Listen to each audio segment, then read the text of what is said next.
Hi, my name is Jessica Miller-Merrell. I'm the CEO and founder of Blogging4Jobs, and you are watching Hiring Minds.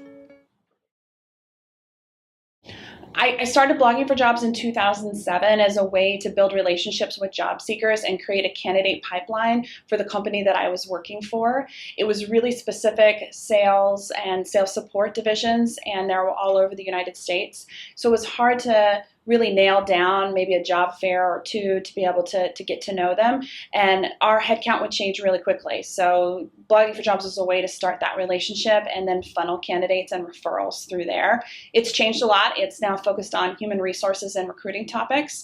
We have over 28 writers who are posting 3 times a day, 6 days a week. I really like what a lot of the technical companies that are hiring for these engineer and data scientist positions, how they're approaching the candidate experience.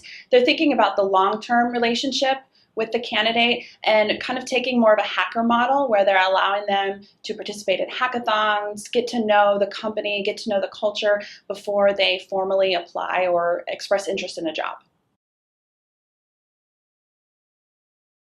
Some ways to improve your candidate experience is talking to your candidates first. Ask them why they applied for the job, what they liked, what they didn't like. Talk to recent hires, ask them about the experience and get honest feedback from them.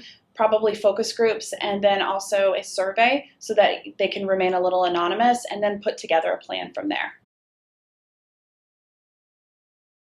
I like to do my own surveys, so I will just use SurveyMonkey and kind of put together a survey where I'm asking them questions, and we can change the questions as needed depending upon what you want to focus on. If you're focusing on maybe a particular region or area of your business or location, you can really cater the questions to that area. And what's really important is to understand what makes them excited about coming to work, what they really liked, and what is most important to them from the candidate's point of view that makes your organization special. And that's really how you build the candidate experience and really how you start to build your employment brand.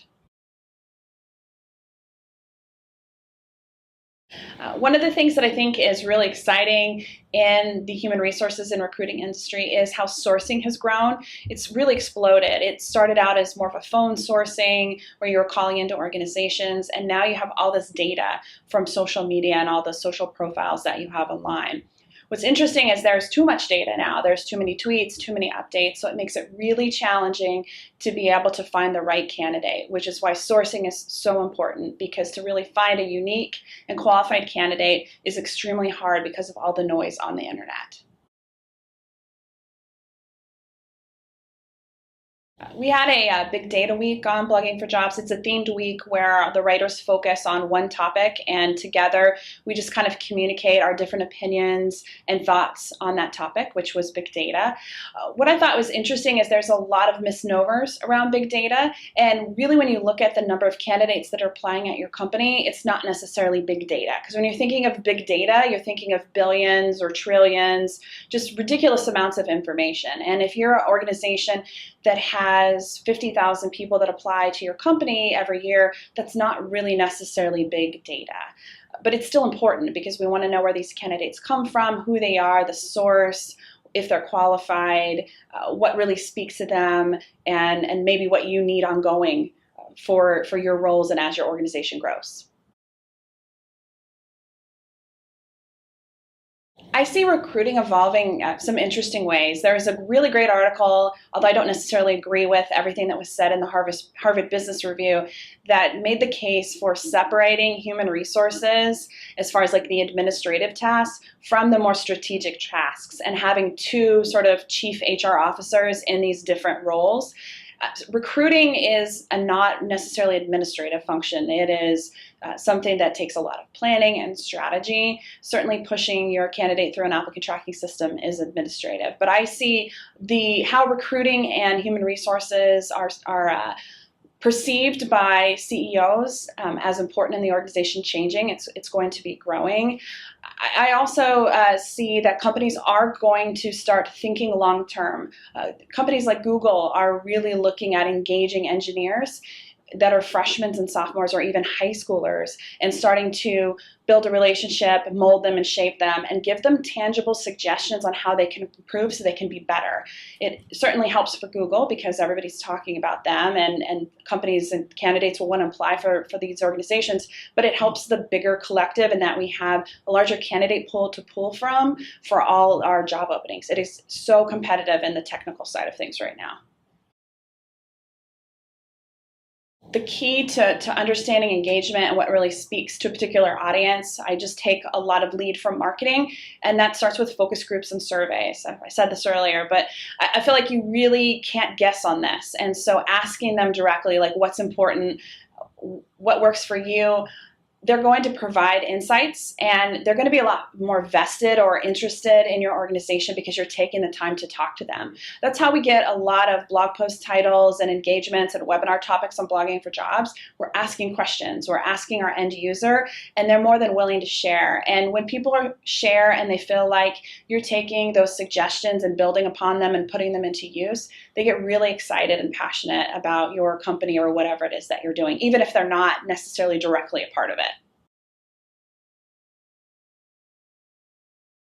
I'm not a coder. I don't write code. I'm a little bit dangerous in these areas. And I think that most recruiters, a lot of them that are of the technical nature, are similar to me in that they might be a little bit dangerous. They know the right questions to ask, but they really should be sitting down with their hiring manager and understanding what the job entails. And maybe that means sitting with the team for a couple days or a week or 2 weeks, or moving your desk over there to really get a handle on what they do and some of the language and nuances of what makes that team really unique. Another thing I think is really important is the social space. It's not necessarily a depository where we're pushing jobs out, but it's a conversation and an engagement. And one of the misnomers with social media, and particularly social recruiting, is that it just happens overnight. I didn't build the blog that I did last week or a year ago. What I started in 2007. And so it does take a lot of time. And those are things that bosses, leaders, recruiters need to understand. You can't just tweet out a bunch of job openings and expect that you're going to get all these great candidates. You have to give a lot to the community and online for people to respect you and come upon your job postings or your career site before they decide to apply. I think that recruiters are struggling with understanding social media is, number one, they think it's going to be a short-term thing. We can just push out these tweets and magically candidates will appear. On my main Twitter account on @Blogging4Jobs, we've sent out close to 90,000 tweets. And it's much easier now for me to send out a question to the masses on Twitter or use certain hashtags or build upon those relationships that I've gotten to know different people over the years and ask for something. And that's a big misnomer. They think that, oh, it's just going to happen because I'm a very large, well-known company. Well, it's hard for the candidate sometimes to think that there's actually a real person or recruiter behind that social media presence. So you really have to build an identity and then provide value to those candidates. Once again, sitting down and finding what's important to them, what keeps them up tonight, what things they want to know about your organization or how to get a job, not just necessarily your company, but maybe all companies. I think also when it comes to social media, because it's still relatively new and you have senior leadership that says, hey, I want you to get on this Twitter thing, I want you to try Facebook, or let's check out Quora as a resource or a place to drive candidates, that these senior leaders don't really know necessarily what they want the results or the return on investment to be. So it's really important to understand what's important with your CEO or your business leader, sit down with them, and then just be honest and say, look, this expectation where you think that having 1 million likes on Facebook is going to lead to, this result, it's not going to happen. We're not measuring the right things. So it starts with measuring the right things.